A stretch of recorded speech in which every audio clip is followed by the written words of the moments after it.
Bonjour à toutes et à tous et bienvenue dans la vie des diocèses. Comme chaque semaine, nous partons à la découverte d'un territoire, d'un diocèse et de son évêque.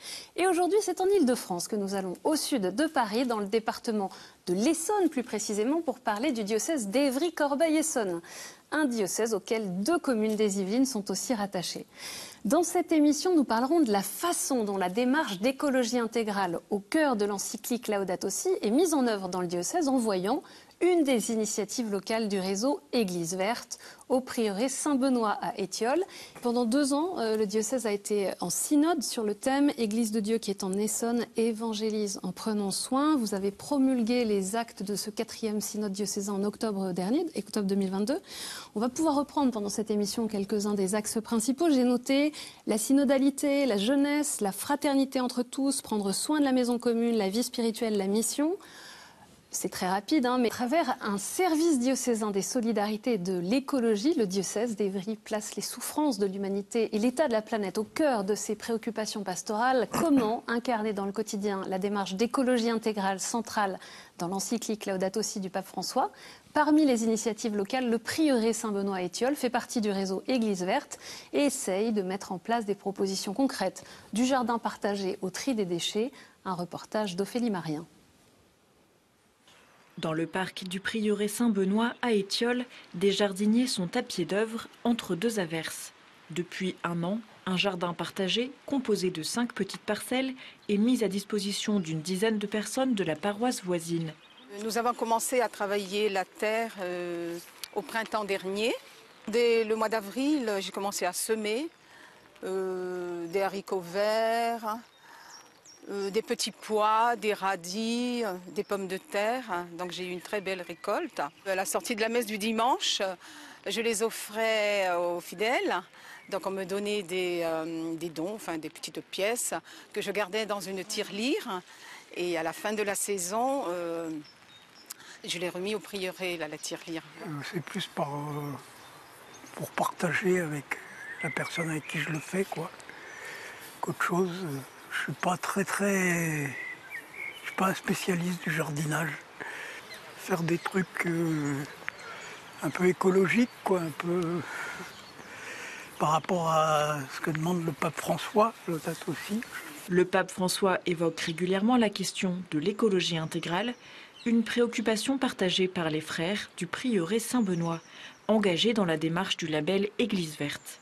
Il était tout à fait possible de créer quelques parcelles pour que les habitants qui habitent dans des appartements petits ou grands, mais qui n'ont pas de contact avec la terre, puissent profiter de ce contact salvifique avec la terre. Voilà, c'est ça qui nous a motivés. On est concernés, bien entendu, déjà en tant que citoyens de la terre, mais en tant que fils de Dieu, on est beaucoup concernés aussi parce que la terre est une fille de Dieu. Et probablement que dans les temps passés, on n'a pas suffisamment dans l'Église remarqué et mis en valeur ce lien avec la terre.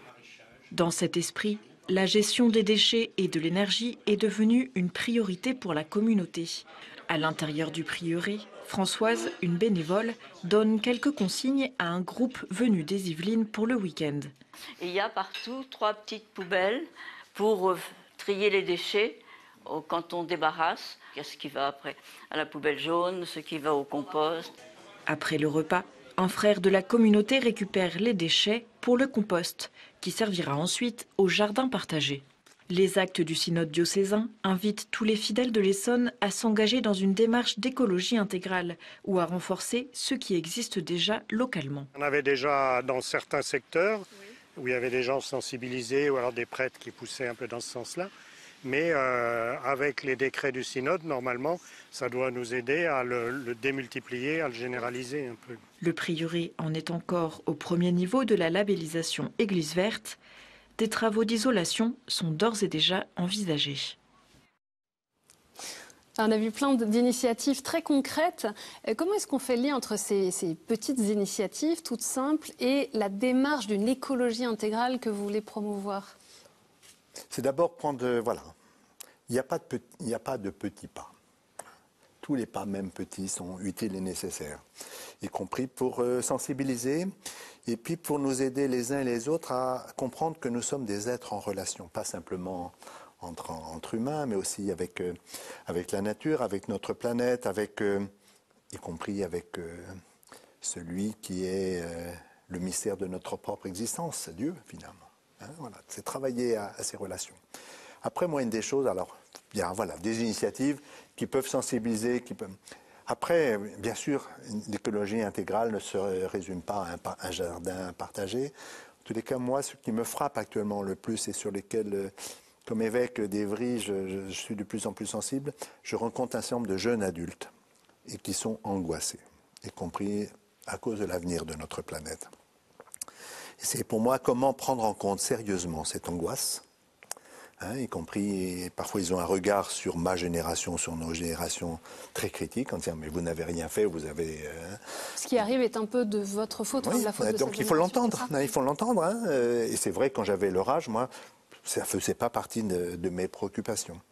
Et en même temps, comment être témoin d'espérance et donc au moment même où l'avenir est sombre, et il y a des décisions importantes au-delà des petits gestes que nous pouvons faire, et ça c'est des décisions de société ou même à l'échelle de la planète, comment en même temps garder ou retrouver une capacité d'émerveillement.